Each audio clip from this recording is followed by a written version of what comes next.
Judul firman Tuhan pagi ini adalah panggilan tertinggi. Doa puasa Oktober 2023 ini pertama kali gereja kita bikin doa puasa selama 31 hari. Saudara mau terlibat puasa total 31 hari silakan. Saudara hanya mau puasa dari amarah silakan. Mau puasa dari nasi putih silakan. Mau puasa dari minum kopi silakan. Tetapi ada sesuatu yang saudara harus berubah selama 31 hari ini dari kebiasaan-kebiasaan yang tidak baik. Terutama karakter, sifat-sifat yang tidak berkenan, tidak sesuai dengan kehendak Tuhan ya. Tujuan doa puasa itu 31 hari apa Bu Pendeta?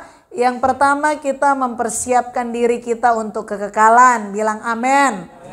Yang kedua, supaya selama doa puasa dalam kita merenung di hadirat Tuhan, kita bisa menemukan bagian kita dalam rencana ilahi. Amin. Judul firman Tuhan pagi ini adalah panggilan tertinggi, yaitu panggilan untuk melayani, membawa keselamatan kepada sesama. Nah, dalam panggilan tertinggi Allah, dalam hidup kita, peran kita, bagian kita itu apa? Kita harus tahu. Karena hanya orang yang mengerjakan bagiannya, hanya orang-orang yang terlibat dalam proyek Allah yang akan disertai Allah. Dan yang kedua akan dipelihara oleh Allah. Hidupnya menjadi jaminan Allah. Dan yang ketiga hanya orang yang terlibat dalam panggilan Allah yang akan menerima mahkota kehidupan kekal. Amin. Jadi kalau saudara tidak mengerti bagian saudara dalam rencana ilahi, saudara tidak akan melakukan apa-apa. Kalau saudara tidak melakukan apa-apa, walaupun dari pagi sampai malam saudara kerja, banting tulang dibanting di hadapan Tuhan. Selama saudara tidak terlibat dalam pekerjaan ilahi, saudara disebut pengangguran. Dan ketika mati ketemu Tuhan, saudara tidak akan mendapatkan upah apa-apa. Karena yang mendapatkan upah hanya mereka yang bekerja. Amin. Tepuk sebelah kanan bilang, temukan bagianmu.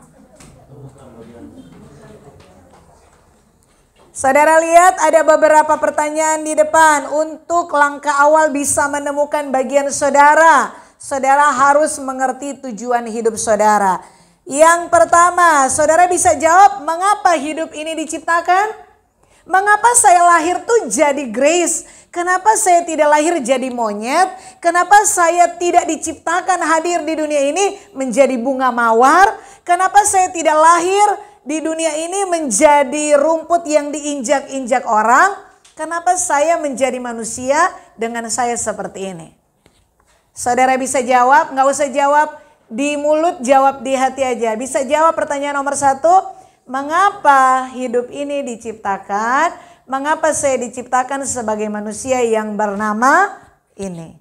Bisa jawab semuanya? Bisa? Oke, pertanyaan yang kedua. Bagaimana mengisi kehidupan? Kalau saya diciptakan sebagai manusia bukan sebagai monyet, apa yang harus saya kerjakan peran saya sebagai manusia?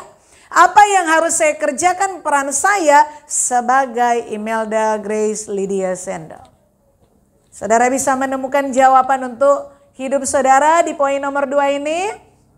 Bisa nggak? Bisa.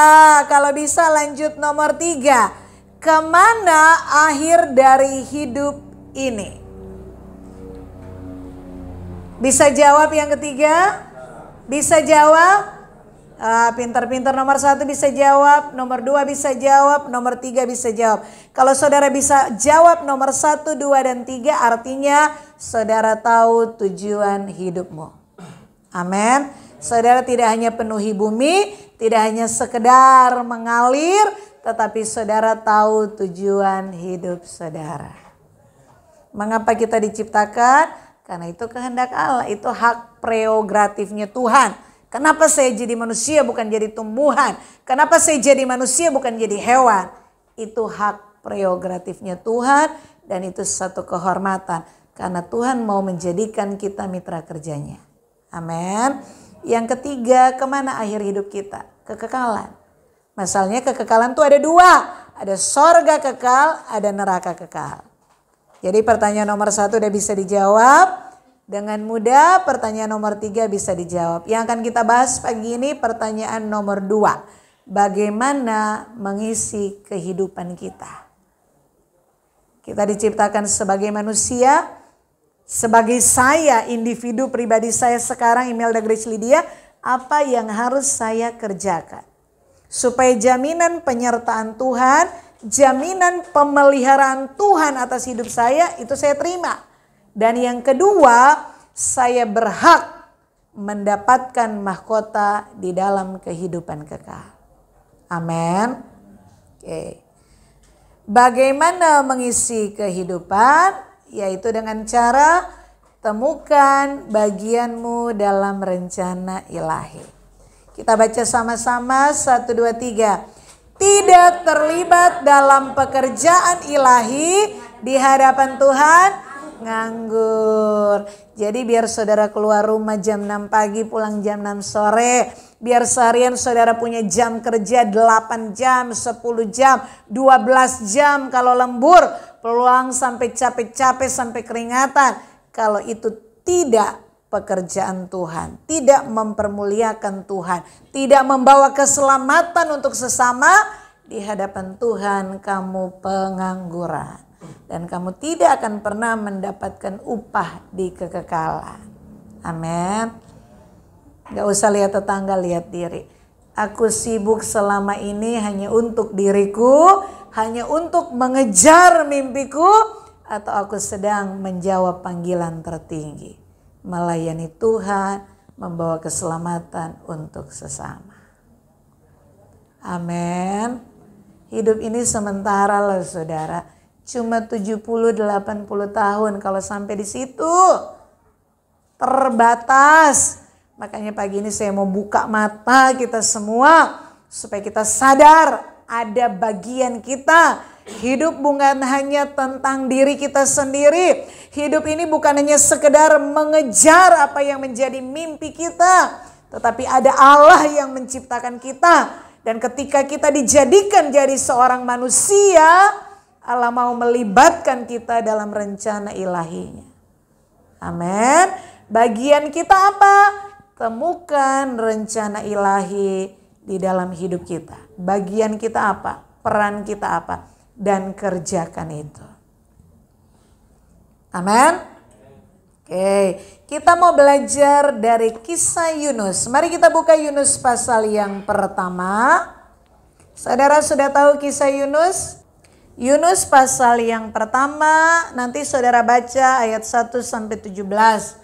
Saya mau baca hanya Yunus 1 ayat 1 sampai ayat yang ketiga. Yunus mengingkari panggilan Tuhan. Ayat 1. Datanglah firman Tuhan kepada Yunus bin Amitai demikian. Bangunlah, pergilah ke Niniwe, kota yang besar itu. Berserulah terhadap mereka karena kejahatannya telah sampai kepadaku. Tetapi Yunus bersiap untuk melarikan diri ke Tarsis, jauh dari hadapan Tuhan. Ia pergi ke Yafo dan mendapatkan di sana sebuah kapal yang akan berangkat ke Tarsis. Ia membayar biaya perjalanannya, lalu naik kapal itu untuk berlayar bersama-sama dengan mereka ke Tarsis, jauh dari hadapan Tuhan. Amin. Sudah tahu cerita ini ya? Sudah tahu ya? Jadi satu waktu Tuhan berfirman kepada Yunus dan Yunus mendengar. Yunus tahu itu Tuhan yang berfirman.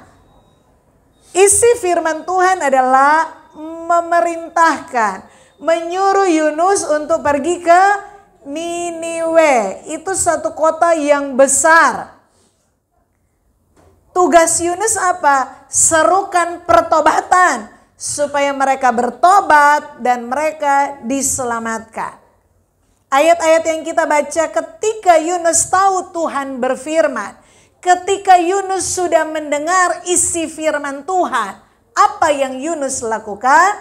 Yunus tidak pergi ke Niniwe, tetapi dia pergi ke pelabuhan dan beli tiket ke kota yang lain. Untuk apa? Untuk melarikan diri. Artinya dengan kesadaran Yunus tahu firman, tahu perintah, dia melanggar, dia tidak taat kepada perintah Tuhan. Dia hidup menurut kehendaknya, bukan menurut kehendak Allah. Amin. Panggilan Tuhan dalam kehidupan orang percaya, saya tidak bicara tentang orang yang di luar kekristenan. Ini dalam konteks kekristenan, dalam konteks saudara jemaat Tuhan itu meresponi panggilan Tuhan. Bicara tentang panggilan Tuhan, itu ada 4 tipe manusia. Saudara masuk tipe yang mana? Yang pertama, ada orang yang tidak mendengar suara Tuhan, sehingga dia tidak tahu panggilan Tuhan untuk hidupnya apa. Kalau Yunus kan dia dengar, dia tahu Tuhan panggil dia, Tuhan utus dia pergi ke Niniwe. Tetapi ada orang Kristen dari lahir sampai mati tinggal batu nisan terukir namanya, dia tidak pernah tahu apa panggilan Tuhan untuk hidupnya. Yang kedua, tipe manusia yang kedua, dia tidak mau tahu panggilan Tuhan atas hidupnya. Ciri-ciri orang yang tidak mau tahu itu apa? Sudah Kristen, sudah jemaat Karmel, tidak mau ke gereja. Dari mana tahu panggilan Tuhan kalau nggak pernah ke gereja, nggak pernah dengar suara Tuhan. Di rumah ada Alkitab cuma dipajang, tidak mau baca Alkitab. Itu orang yang tidak mau tahu panggilan Tuhan dalam hidupnya. Ada renungan dibagikan di grup pagi, siang, sore, malam. Itu begitu full, sudah 100, sudah 1000, clear chat, dihapus, nggak pernah dibaca. Orang-orang yang tidak mau mendengar suara Tuhan. Orang-orang tidak mau baca Alkitab. Orang-orang yang tidak mau beribadah di gereja. Itu orang-orang yang tidak mau tahu tentang panggilan Tuhan atas hidupnya. Dan orang-orang ini cilaka 12 dibanding yang poin 1. Poin 1 itu emang tidak tahu. Yang kedua itu tidak mau tahu. Nanti masuk pengadilan Tuhan. Oh Tuhan, ternyata ada panggilan untuk diri saya, ya saya tidak tahu. Tuhan menjawab, kamu bukan tidak tahu, kamu tidak mau tahu. Setiap hari Minggu kamu gak pernah ke gereja. Dibagi ayat-ayat renungan kamu tidak pernah mau baca. Kamu punya Alkitab dari baru sampai kamu mati tidak pernah dibuka-buka. Makanya mulus. HP-mu setiap tahun diganti karena lecek, 24 jam kamu pegang. Alkitab, kamu hidup jadi orang Kristen 20 tahun tetap mulus. Kenapa? Tidak pernah dibuka. Makanya gak ganti-ganti karena gak pernah dibaca. Amin. Amin. Ada yang tersinggung? Bertobat. Tipe manusia yang ketiga adalah tahu tentang panggilan Tuhan. Mendengar suara Tuhan tetapi menolak. Contohnya Yunus, dia dengar, dia tahu, dia nggak bilang, wah ini suara Tuhan atau suara apa ya? Enggak, dia tahu, dia yakin itu suara Tuhan. Tetapi apa sikap Yunus? Dia menolak. Tuhan suruh pergi ke Niniwe, dia kagak mau. Dia pergi ke Tarsis. Dan yang keempat tipe manusia adalah tahu panggilan Tuhan atas hidupnya dan taat melakukan firman Tuhan. Sekarang saudara pilih, saudara jujur, saudara tipe nomor 1, nomor 2, nomor 3 atau nomor 4.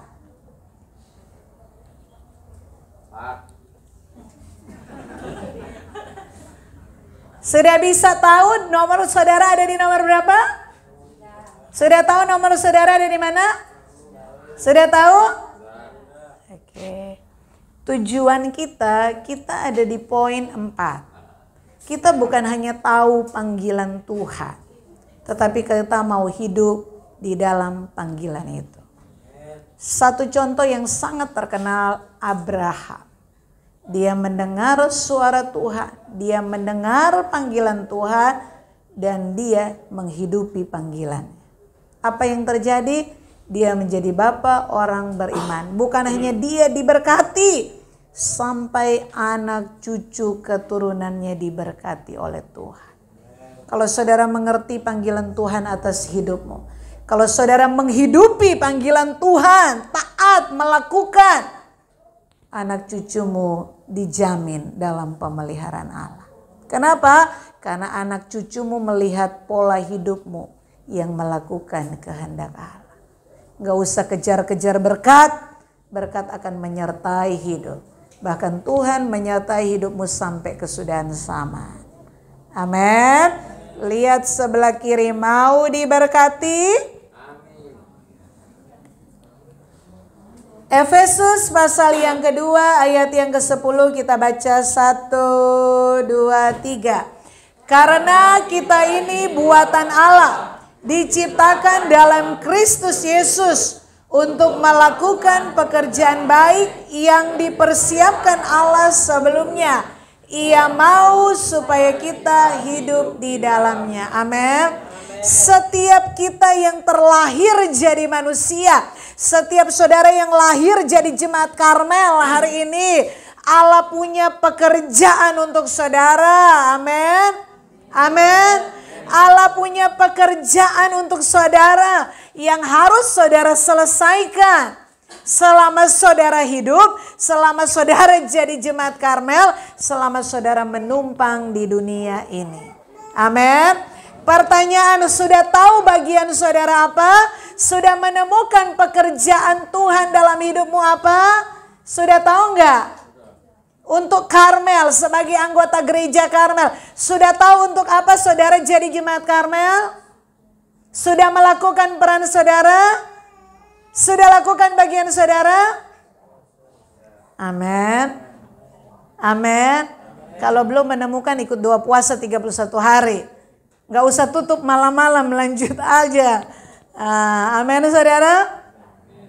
Kalau saudara tidak menemukan bagian saudara, saudara akan mudah datang ke gereja, pulang.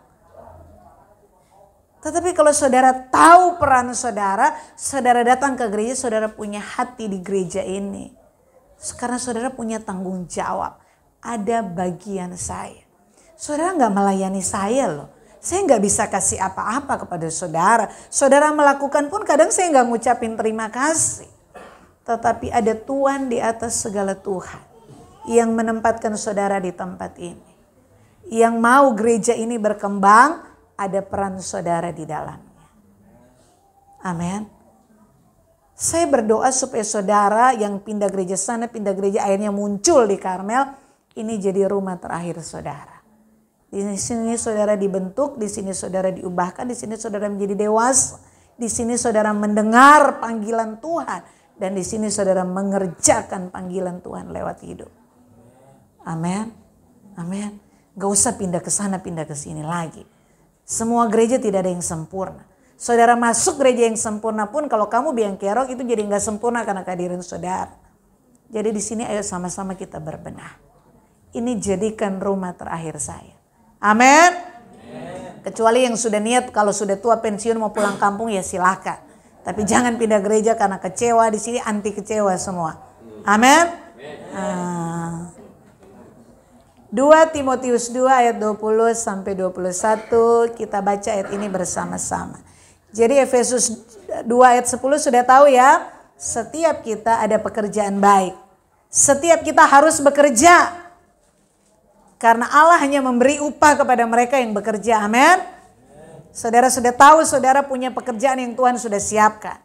Nah, saya lanjut 2 Timotius 2 ayat 20 sampai 21 kita baca 1 2 3. Dalam rumah yang besar bukan hanya terdapat perabot dari emas dan perak, melainkan juga dari kayu dan tanah. Yang pertama dipakai untuk maksud yang mulia dan yang terakhir untuk maksud yang kurang mulia. Yang pertama itu maksudnya yang dari emas itu dipakai untuk maksud yang mulia. Tetapi yang dari kayu dan tanah tetap dipakai. Tetapi untuk maksud yang tidak mulia. Paham?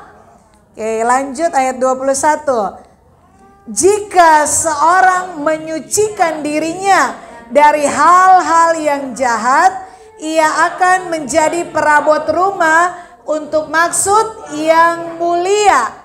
Ia dikuduskan, dipandang layak untuk dipakai tuannya, dan disediakan untuk setiap pekerjaan yang mulia. Bilang amin.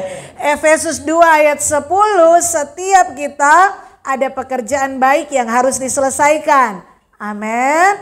2 Timotius ayat yang kita baca, ternyata di satu rumah itu ada banyak perabot. Ada yang dari emas, ada yang dari kayu dan tanah. Kalau emas dipakai untuk pekerjaan mulia, tetapi kayu dan tanah tetap dipakai, tetapi untuk yang kurang mulia. Dan ternyata ayat 21 menerangkan, bukan Allah yang menentukan kamu jadi emas, bukan Allah yang menentukan kamu di Karmel jadi kayu, kamu di Karmel jadi tanah, bukan. Saudara yang menentukan. Ketika melakukan pekerjaan baik yang Allah sediakan, ketika saudara menemukan panggilan Tuhan di dalam hidupmu, ketika saudara mengerti bagian saudara di Karmel itu apa, saudara berani bayar harga.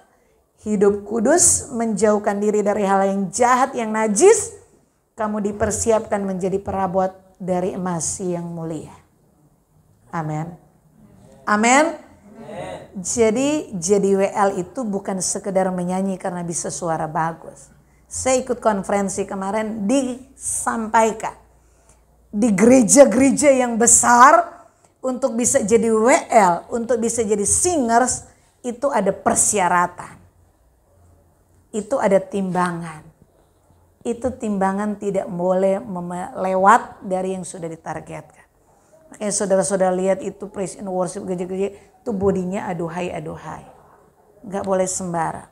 Kalau cewek-cewek itu ada high heels, hak tinggi yang harus dipakai. Ada yang 10 cm, 14 cm.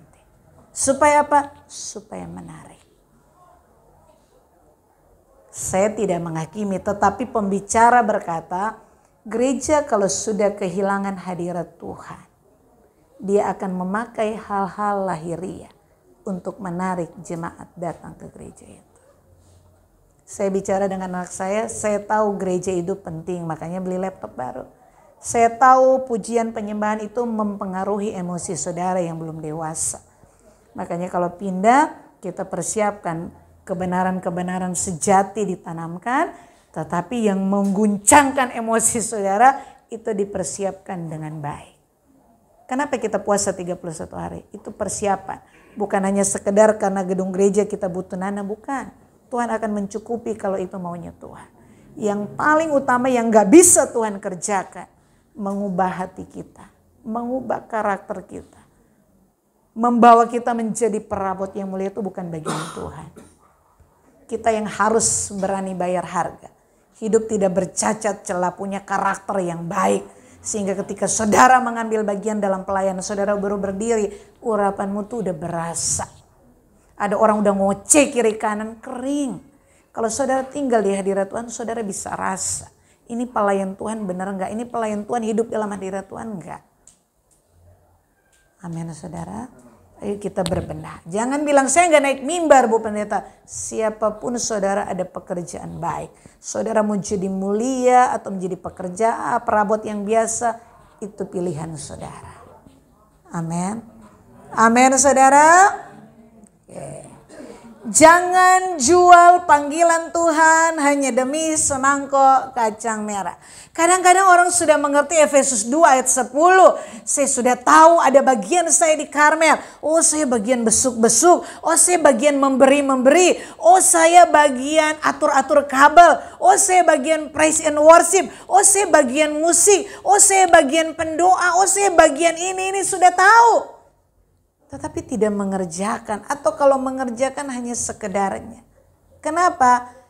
Karena dia menjual panggilan demi semangkok kacang merah. Tahu cerita tentang Esau dan Yakub? Tahu kan? Esau itu sudah tahu, aku anak sulung.